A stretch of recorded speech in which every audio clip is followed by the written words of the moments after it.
Assalamualaikum warahmatullahi wabarakatuh. Pemirsa TPRI Papua yang dirahmati Allah Subhanahu wa taala. Alhamdulillah segala puji bagi Allah yang masih memberikan kita nikmat iman, nikmat kesehatan dan nikmat kehidupan sehingga kita dapat berjumpa dan bertemu kembali dalam program keagamaan dari TPRI Papua Syiar Ramadan. Sembari menunggu waktu berbuka puasa, kita akan mendengarkan kajian bersama terkait tema kita pada edisi kali ini, yaitu menjadi hamba rahmatan lil alamin bersama Ustadz Muhammad Yasir SH. Kita sapa dulu beliau. Assalamualaikum Pak Ustadz. Waalaikumsalam kakak. Bagaimana kabar ya?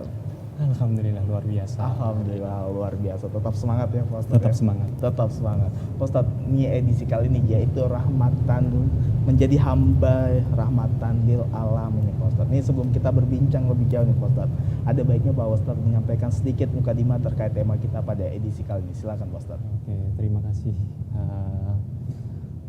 Kak Rizky. Baik, Assalamualaikum warahmatullahi wabarakatuh. Waalaikumsalam warahmatullahi wabarakatuh. Alhamdulillahilladzi adhabana al-hazan inna rabbana laghafurun syakur alladzi aujaba alaina bi fi'il ma'mur wa tarkil mahdur.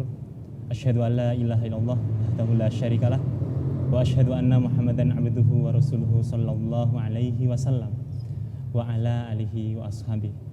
Amma ba'd. Allah Azza wa Jalla berfirman, "Wa ma arsalnaka illa rahmatan lil alamin." Dan tiadalah kami mengutus kamu Muhammad melainkan untuk menjadi rahmat bagi semesta alam. Pemirsa TVRI yang berbahagia, makna menjadi hambanya yang rahmatan lil alamin adalah hadir di tengah-tengah kehidupan masyarakat dan mampu mewujudkan kedamaian dan kasih sayang bagi manusia maupun alam semesta. Dan itulah hakikat kesempurnaan Islam. Ketika Islam dijalankan secara kafah, maka kedamaian menjadi pencapaiannya. Pemirsa TVRI yang berbahagia, untuk mewujudkannya kita berangkat dari mengenal baginda Rasulullah SAW, mengerti dan memahami apa yang baginda Rasulullah ajarkan melalui sabda dan tauladan. Bagaimana baginda menyikapi perlakuan orang-orang di sekelilingnya, baik muslim maupun non-muslim, yang baik maupun yang jahat kepadanya, termasuk memperlakukan makhluk hidup di sekitarnya. Mari kita tengok sejarah kisah baginda Rasulullah menyuapi orang Yahudi buta yang membenci beliau. Kisah yang berawal di sudut pasar Madinah, di mana ada seorang pengemis Yahudi. Dia adalah seorang yang buta, tidak bisa melihat.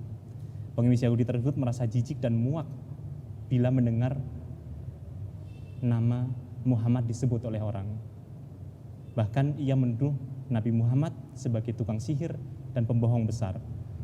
Pengemis itu sering berkata bahwa siapapun mesti mewaspadai sosok yang bernama Muhammad.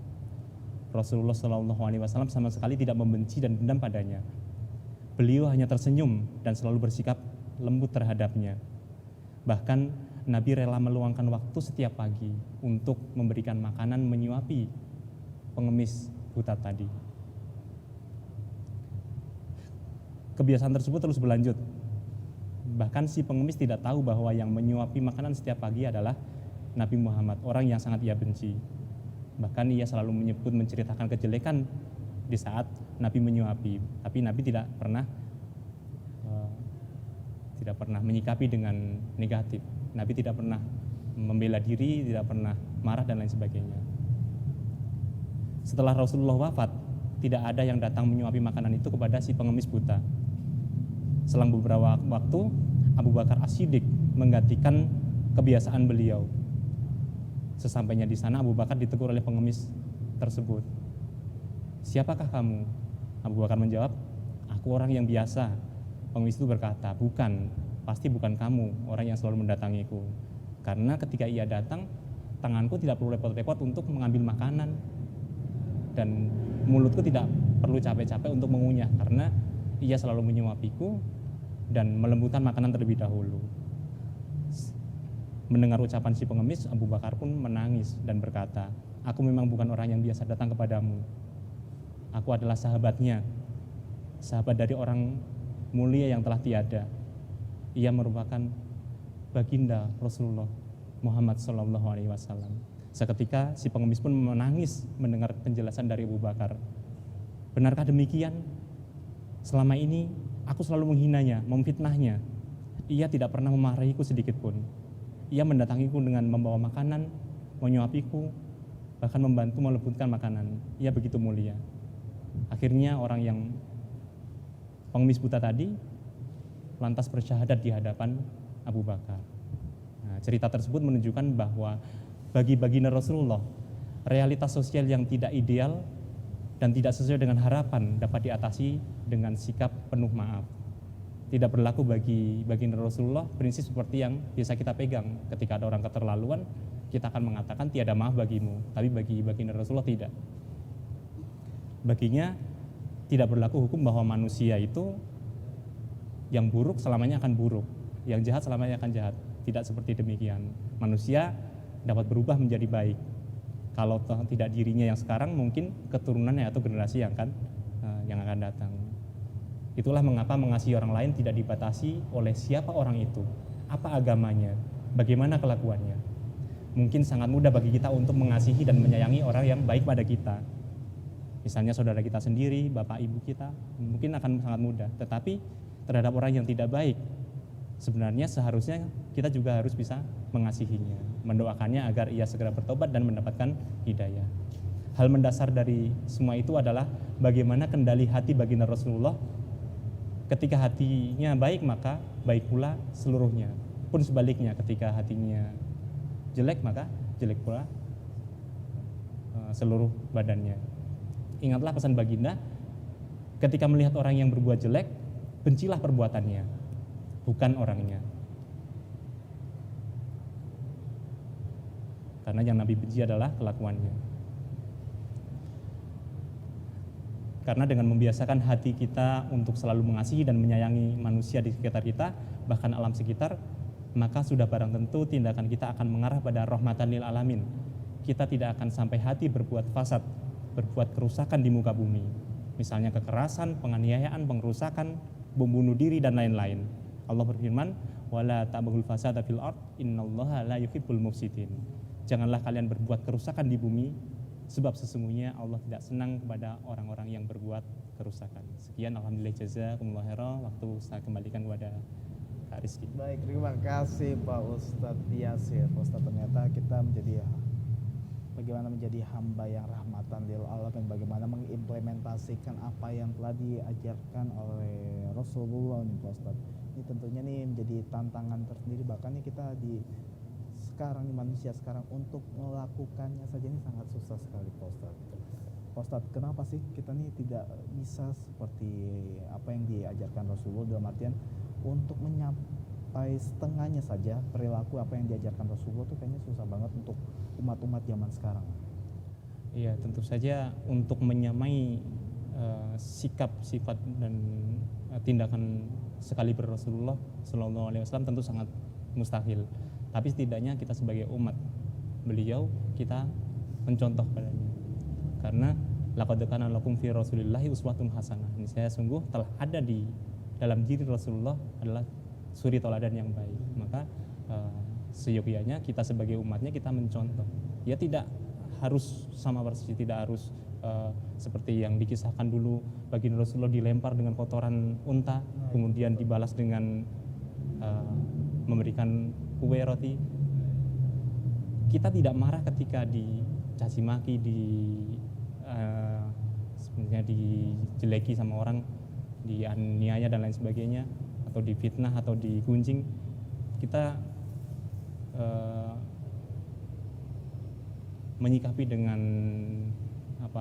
dengan sikap yang positif itu saja sudah cukup, tanpa kita harus memberikan. Misalnya kita tidak marah, itu saja sudah lebih dari cukup untuk memulai segala sesuatu. Baik Pak Ustadz, berarti kita meskipun tidak bisa menyamai, tapi setidaknya kita harus mencontoh nih, mencoba sedikit demi sedikit nih apa yang bisa kita lakukan nih Pak Ustadz, untuk menjadi hamba yang rahmatan lil alamin juga nih Pak Ustadz. Ini kan kita juga sebagai umat Islam nih harus memiliki pengetahuan yang luas tentunya nih, sebagaimana diajarkan oleh Rasulullah juga bahwa kita nih umat Islam harus banyak menimba ilmu Pak Ustadz. Pak Ustadz, ini kan banyak sekali nih di era digital nih kan ilmu-ilmu nih banyak banget nih dibagikan dan bagaimana penerapannya sendiri. Ini kita sebagai umat Islam nih menyikapi banyaknya ilmu yang berkembang nih seperti apa sih sebenarnya seharusnya Pak Ustadz? Baik, untuk terkait bagaimana ilmu begitu berkembang pesat, untuk ilmu keduniaan mungkin kita bisa ambil, bahkan ilmu keduniaan itu pun kita harus punya filter yang baik, karena misalnya kita klik di Google ya, misalnya di situ kita klik apapun itu, misalnya kita cara membuat ramuan apa, di situ akan muncul banyak, dan di situ tidak semua hal benar. Itu hanya misalnya ramuan untuk obat mata, di situ ada banyak sekali, ada yang hoak, ada yang benar dan lain sebagainya. Terlebih lagi ilmu agama yang harus benar-benar selektif. Maka yang paling penting dalam hal beragama adalah kita memiliki guru. Guru kita jelas, seperti kita akan berguru kepada siapa, dan guru itu juga akan punya silsilah guru dan lain sebagainya, terus sambung bersambung hingga baginda Rasulullah. Sebagai seorang hamba yang rahmatan lil alamin, yang seyogyanya kita seperti itu Pak Ustadz, ini kan bagaimana kita sebagai hamba ini seharusnya bisa menjaga hubungan silaturahmi untuk menjadi hamba yang rahmatan lil alamin Pak Ustadz. Ini kan kita tidak bisa pungkiri bahwa terkadang juga kita memiliki hubungan yang buruk bahkan sesama keluarga atau saudara juga Pak Ustadz. Ini baiknya bagaimana sih, dalam artian kalau kita di bulan suci Ramadan ini kalau ada salah ini kita biarkan saja, tunggu pas saat Idul Fitri baru minta maaf, atau mungkin baiknya langsung saja nih? Baik, seperti yang sempat tadi saya utarakan, bahwa pada dasarnya kita memulai dari dalam diri kita sendiri. Bagaimana hati kita ditata untuk bisa punya benih rasa kasih, benih rasa cinta kasih kepada manusia, bahkan kepada alam semesta. Ketika Rasulullah menyikapi orang yang buta tadi, dalam hatinya bukan membenci, tapi menumbuhkan rasa cinta terlebih dahulu. Ini adalah umatku. Barangkali nanti dia akan beriman, barangkali nanti kalau toh bukan dia, mungkin anak turunnya dan lain sebagainya. Jadi tidak ada kebencian dalam hati. Macam seperti kita menghadapi orang-orang yang berkonflik dengan kita. Bagaimana hati kita ditata terlebih dahulu? Ini adalah umatnya Rasulullah. Kita harus saling mencintai. Ketika ada yang sulit adalah ketika kita melihat orang yang bermaksiat misalnya. Contoh, kita melihat kejadian kita lewat di tetangga kita itu orang Islam, laki-laki yang notabene punya kewajiban untuk pergi sholat Jumat. Tapi kita melihat di jam-jam krusial, di jam sudah menjelang sholat Jumat, kok dia masih nggak pakai baju, masih santai, masih nyangkul dan lain sebagainya. Itu seperti apa hati kita? Harusnya sebagai sesama saudara, seiman, saudara sama-sama orang Islam, hati kita menolak. Dia salah, dia harusnya diingatkan, kita tegur. Pak, sudah waktunya sholat Jumat. Minimal hati kita sudah menolak bahwa ini bukan membencinya, Allah apa itu, bisa-bisanya orang Islam tidak, akhirnya menganggap remeh manusia. Nah, karena dengan menganggap remeh manusia itulah timbul perasaan sombong dan kita tidak ada rasa sayangnya. Nah, itu mendasarnya seperti itu. Nanti ke belakangnya dengan hati kita sudah kita tumbuhkan benih-benih cinta dan kasih sayang kepada sesama manusia, siapapun itu, maka kita akan menyikapi orang-orang, menyikapi perlakuan orang pun juga setidaknya akan senada dengan yang Rasulullah contohkan. Baik Pak Ustadz, ini contoh juga dari Rasulullah, di mana Rasulullah sangat suka menolong sesama, bahkan yang di luar Islam pun Rasulullah tolong. Tadi yang sempat Ustadz sampaikan di Mukadimah terkait Rasulullah SAW memberikan makanan kepada pengemis nih Pak Ustadz. Ini kan tentunya jadi contoh bagi kita, dimana meskipun dihina, dicaci maki sekalipun Rasulullah tidak membalasnya, malah balas dengan kebaikan nih Pak Ustadz. Beda dengan zaman sekarang, kita disenggol sedikit biasanya langsung marah nih Pak Ustadz. Ini kan bagaimana sih? Apakah kita nih masih belum termasuk dalam hamba yang rahmatan lil alamin Pak Ustadz? Ya, itulah PR dari masing-masing kita, karena sejatinya ketika kita bisa memahami Islam, kita belajar terus tentang Islam, maka di situ kita akan sadar bahwa sebenarnya Islam hadir untuk perdamaian. Ketika kita mengenal Islam ajarannya seperti apa, salah satu hadis menyebutkan man kana yu'minu billahi wal yaumil akhir fal yukrim jarohu. Barang siapa yang mengaku beriman kepada Allah dan hari akhir, dia mengaku sebagai orang iman, artinya dia orang Islam yang percaya pada Allah dan hari akhir, maka hendaklah ia memuliakan tetangganya. Tetangganya itu tidak dibatasi tetangga yang muslim atau non muslim, kemudian tetangga yang baik ataupun tidak. Dan kita ketahui bersama bahwa banyak fenomena omongan yang paling pahit itu omongan tetangga. Itu kan karena dia tidak memahami bahwa tetangga itu adalah orang yang paling berhak untuk kita baiki setelah kerabat keluarga terdekat kita. Baik Pak Ustadz. Ustadz, ini kan kita adik-adik dari masjid, dari santri dan santriwati Masjid Baitul A'la sudah bergabung di tengah-tengah kita nih. Ada baiknya kita mungkin bertanya kepada salah satu dari mereka yang ingin bertanya terkait tema kita pada edisi kali ini, yaitu menjadi hamba yang rahmatan lil alamin. Silakan. Assalamualaikum warahmatullahi wabarakatuh. Sini saya ingin bertanya. Di Indonesia ini ada beberapa agama yang diakui oleh pemerintah, contohnya seperti Islam, Kristen, Hindu, Buddha, Konghucu. Jadi kita sebagai umat muslim, bagaimana cara kita menjalankan agama di dalam keberagaman tersebut, Ustaz? Assalamualaikum. Baik sekali, terima kasih pertanyaannya Kakak Raffi ya. Menjalankan agama di tengah keberagaman tentu membutuhkan sikap yang tepat, yaitu mengedepankan toleransi ya. Mengedepankan toleransi dan juga tenggang rasa. Dua kunci inilah yang harus dimiliki oleh setiap insan yang beriman. Toleransi itu artinya saling memberikan kesempatan masing-masing untuk ibadah sesuai dengan keyakinannya. Jadi bukan berarti toleransi itu mencampur adukan ajaran agama. Misalnya kita sebagai orang Islam, kemudian tetangga kita orang non muslim, kemudian kita ikut-ikut ibadah mereka, bukan. Itu bukan namanya toleransi. Melainkan toleransi itu adalah memberikan kesempatan yang sana silahkan ibadah sesuai dengan keyakinannya, kami juga demikian, tanpa saling mengganggu. Itu namanya toleransi. Kemudian tenggang rasa itu saling menjaga perasaan, saling menjaga sikap. Jadi misalnya kita melakukan perayaan hari besar kita, itu tanpa harus mengganggu ketenangan mereka. Pun pula sebaliknya, orang non muslim ketika ada perayaan juga dengan tenggang rasa tidak mengganggu ketenangan kita. Misalnya di jam-jam tidur, jam-jam yang wajar untuk tidur, kalau memang harus melakukan suatu rangkaian acara, ya tentu misalnya speakernya yang siangnya menyala keluar, toanya keluar, bisa dimatikan yang luar, bisa cukup untuk yang indoor saja. Itu seperti demikian contoh dari sikap tenggang rasa. Itu saya rasa untuk sikap kita beragama di tengah keberagaman seperti demikian. Baik, terima kasih Pak Ustadz.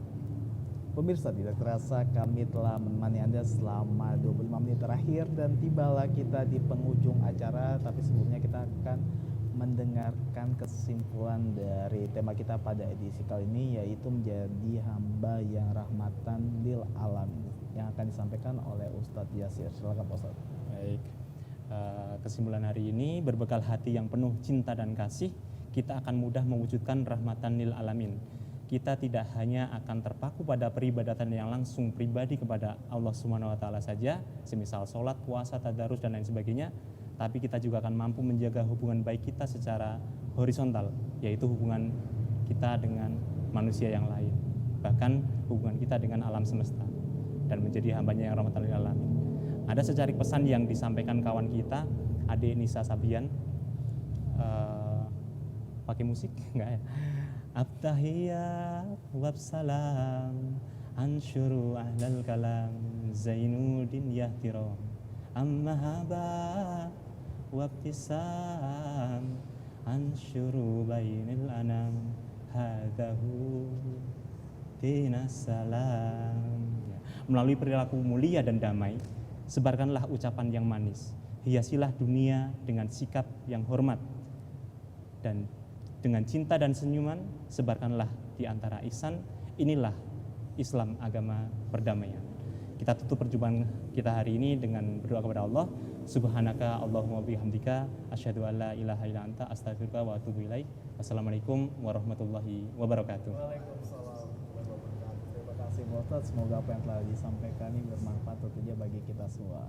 Pemirsa, dengan demikian berakhirlah seluruh perjumpaan kita pada Syiar Ramadan edisi kali ini. Saya Reski Wibowo mewakili seluruh kerabat kerja TVRI Papua yang bertugas mengucapkan terima kasih atas perhatian dan kebersamaannya. Selamat berbuka puasa. Wassalamualaikum warahmatullahi wabarakatuh.